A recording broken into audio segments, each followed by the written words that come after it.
you realize how much freedom Tyler gives you? He works for a big company and earns $5,000 a month. You are supposed to be at home and supporting your husband who is doing the hard work and protecting the family. And yet, no matter how much I tell you, you keep getting cocky like that. I've had enough of this. You and Tyler need to get a divorce. With those words, my mother-in-law pulled out the divorce papers from a drawer. My name is Mona, a 34-year-old office worker. My husband Tyler and I had been married for 5 years. We had been living happily since we got married. But our relationship started to fall apart because of one thing. That trigger was my mother-in-law. My husband and I originally lived together in a rented apartment. However, about 2 years ago, my father-in-law passed away due to illness. My mother-in-law, who was now alone, began to push us to live with her. To be honest, I was against the idea of moving in together. I wanted to enjoy my time as a couple. And if we were to live together, I would have to live at my parents-in-law's house. I was very happy with the apartment I was renting, and I did not want to move. However, my mother-in-law started coming to our house repeatedly after she started saying that she wanted to live with us. At first, my husband said, "You're fine on your own, aren't you? You're still young and healthy." But when she kept coming over and over again, it became a hassle. "Hey Mona, my mom has insisted so much, so I'm thinking of moving in with her." Tyler had started to give in to her pushiness. As a result, it became 2 against 1, and I had no choice but to agree to live with her. So this is how it started. Living at my in-laws, it was the beginning of hell. My mother-in-law is a very old-fashioned person, and she didn't like the fact that I, her daughter-in-law, was working. "Why does Tyler come home before you? Normally, a wife cooks dinner and welcomes her husband, right? You are a lousy wife to work for money to have fun and neglect the housework." My mother-in-law says so and blames me for it every day. "I don't work for money to play. I work for money to live." I told her so, but she did not listen to me at all. "It's no use trying to deceive me like that. Tyler's earnings are enough for us, so you should quit your job." That's how my mother-in-law told me to quit my job. "Stop it, Mom. Mona is working for our family. Don't tell her to limit herself like that." But my husband comes in to protect me whenever my mother-in-law blames me. My mother-in-law is at a loss for words when my husband, her only son, talks back to her. It's like she doesn't want to fight with her precious son. "It seems that you have brainwashed him, so I will have to break that brainwashing someday." My mother-in-law says that to me when my husband is not around. I don't know if she just wants to bully me, or if she has her head stuck in the old way of thinking. But either way, I wish she would be more flexible. After all, she was the one who requested to live together in the first place.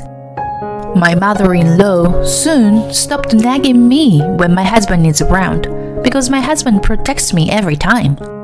However, when my husband is away, she starts right away. "Why do you let Tyler wash the dishes when he feeds you? I can't believe it."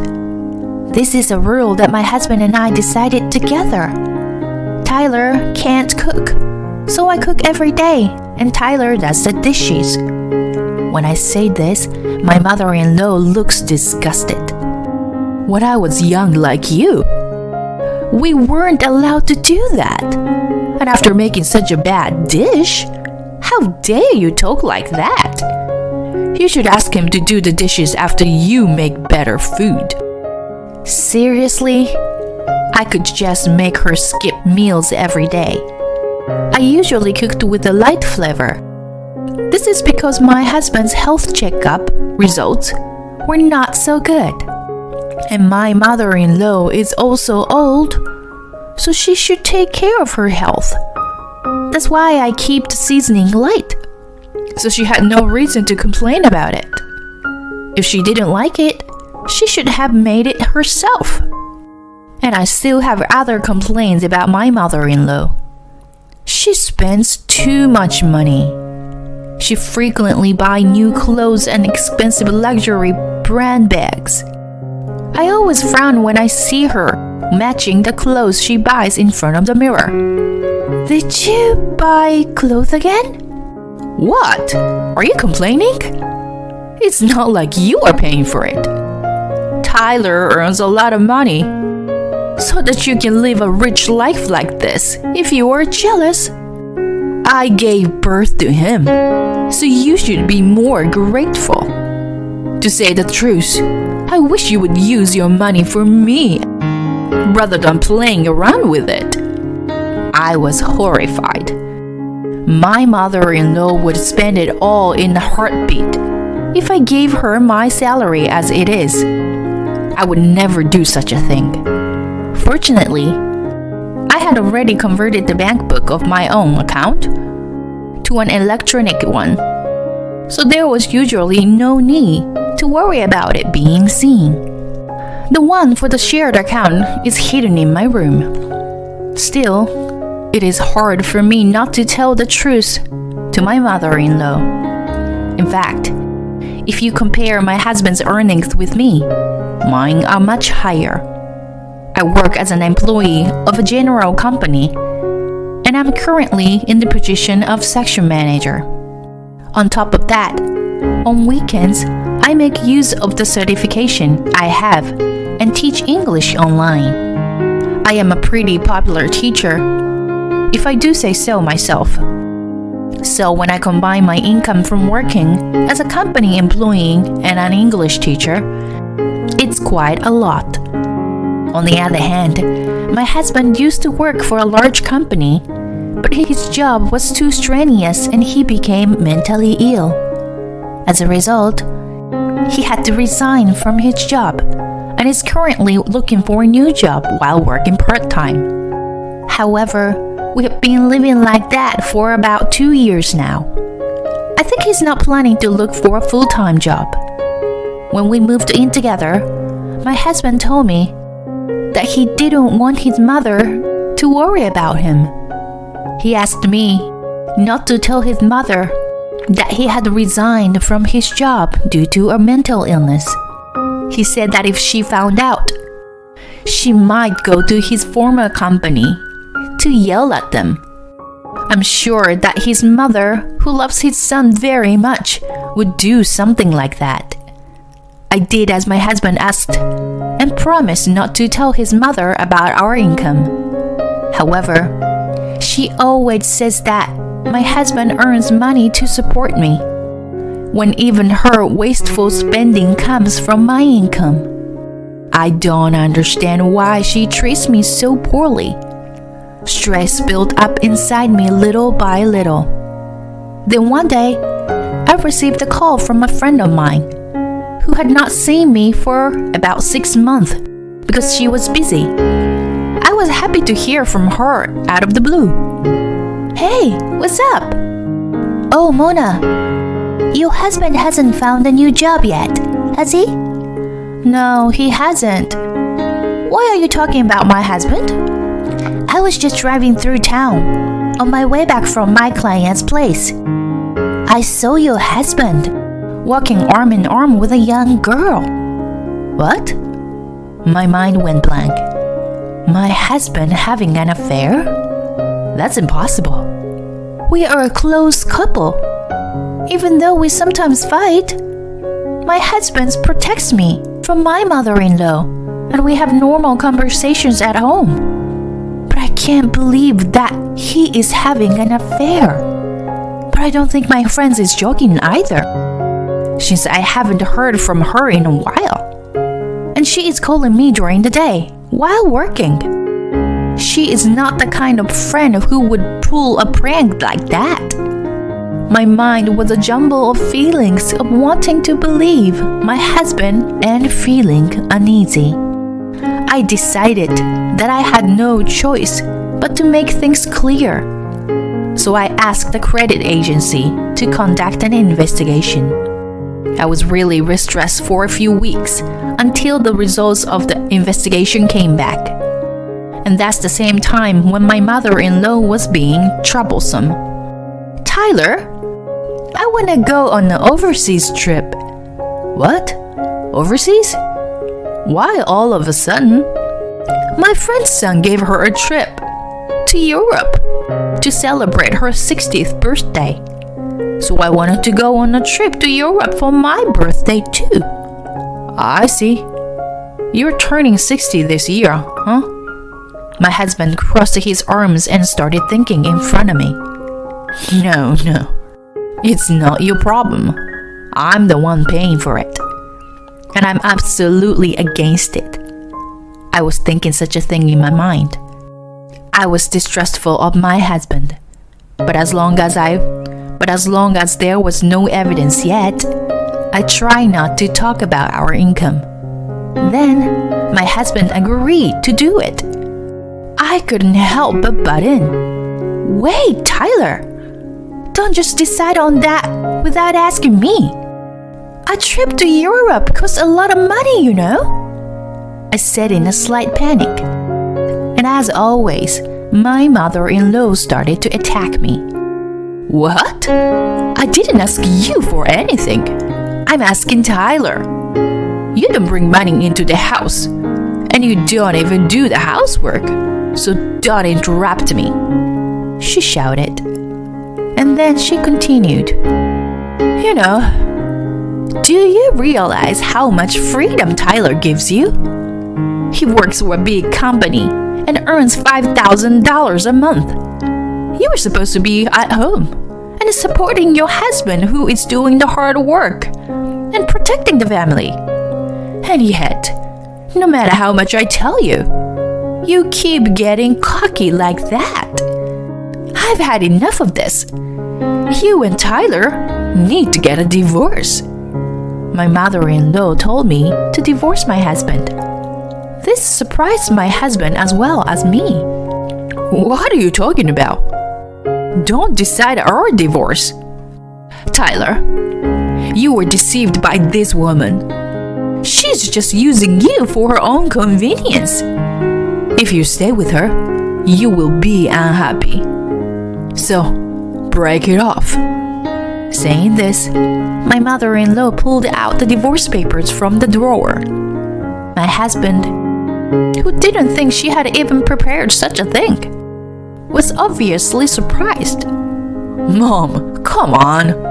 Why do you even have divorce papers ready? My husband apparently has no intention of divorcing me. At the time, I had a faint hope. I thought that the reason my husband did not want to divorce me was because he loved me, and that what my friend had seen was someone else. I wanted to believe that my husband was not having an affair, and that he was thinking of me and only me. I wanted to believe that. So I refused to sign the divorce papers, just as my husband had refused. However, my faint hopes soon went down the drain. I received a letter from the credit agency informing me of the result of their investigation. When I checked the contents, I found a number of photographs of my husband. It was obvious my husband was having an affair. I was shocked. At the same time, I was furious. I knew that my husband had been acting like a good husband at home, but behind my back, he was having a good time with a young woman. The woman he was having an affair with was a waitress at a cafe where he worked part-time. She was 24 years old, 10 years younger than my husband. I guess it was because she was so young that my love for my husband instantly disappeared. Then, around that time, my mother-in-law booked a trip to Europe.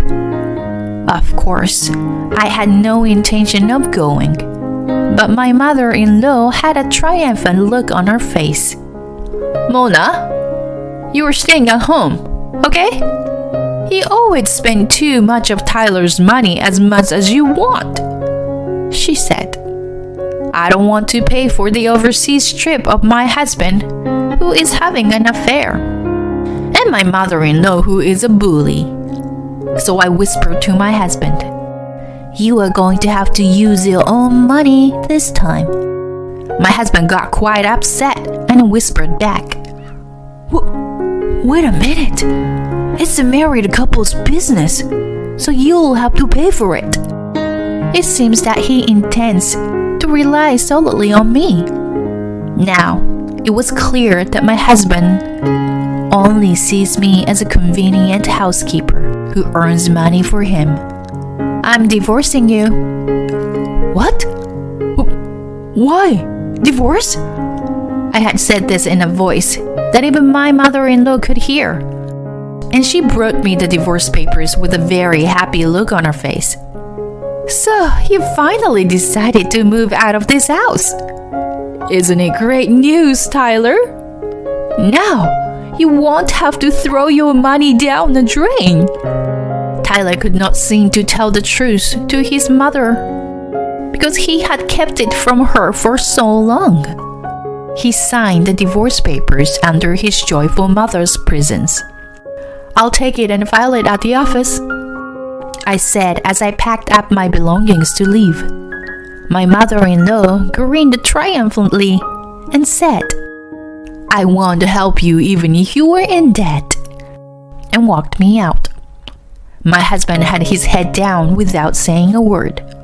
I went back to my parents' house, filled out my part of the divorce papers, had my parents sign the witness box, and submitted the divorce papers to the government office. Then, of course, I sent the content-certified letter through my lawyer to Tyler and the affair partner's workplace. I blocked his contact information, and he could not contact me even if he needed to. But instead, he came to my parents' house alone. I didn't want to see him, so my father handled it.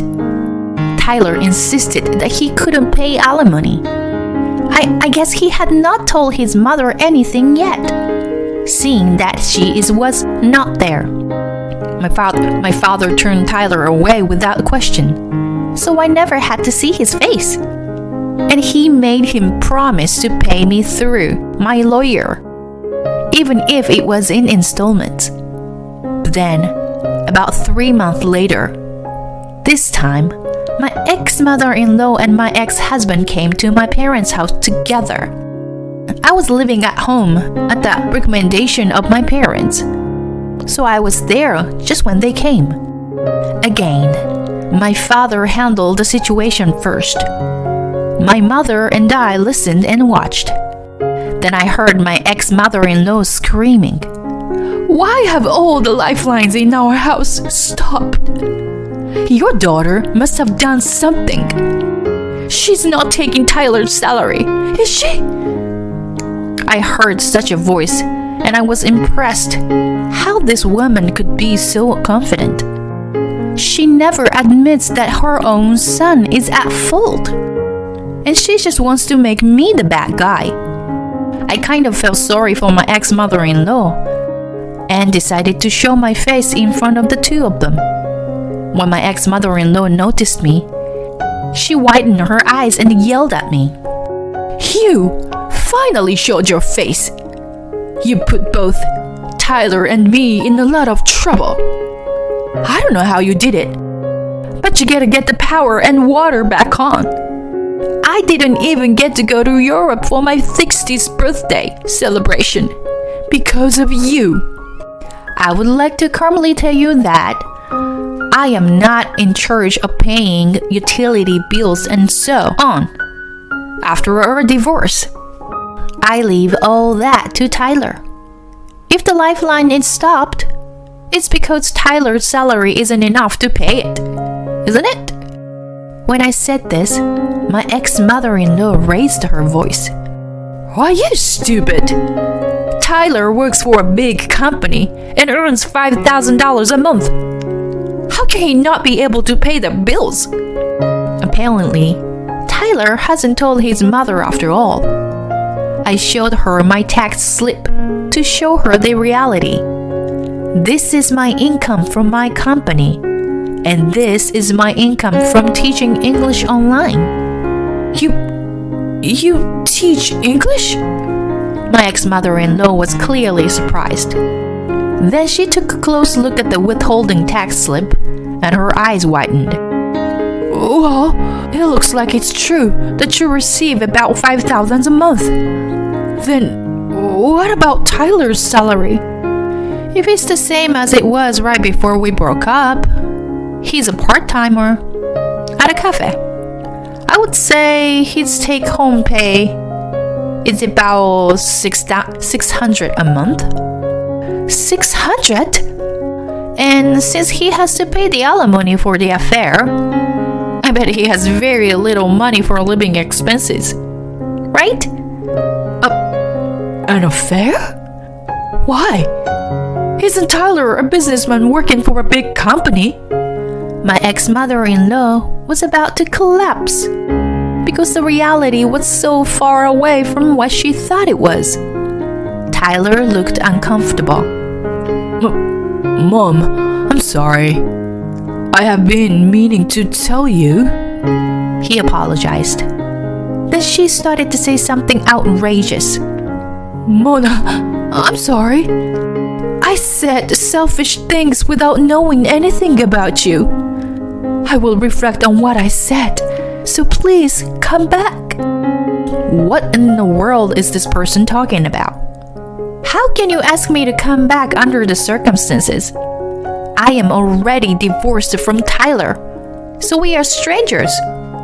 There's no reason for me to go back.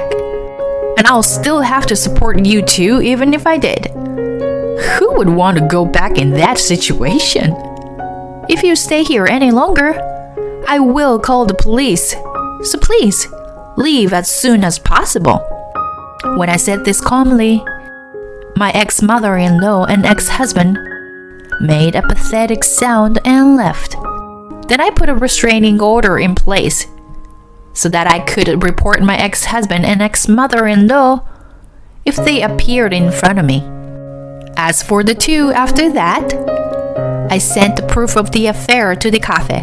And people at work started giving Tyler the cold shoulder. He had no choice but to quit his job at the cafe with his partner. However, he had to pay for the alimony, so he is currently working several part-time jobs. In the end, he is working as much as he did when he was mentally ill at his former company. It looks like his affair partner has left him, and he is now living with his mother.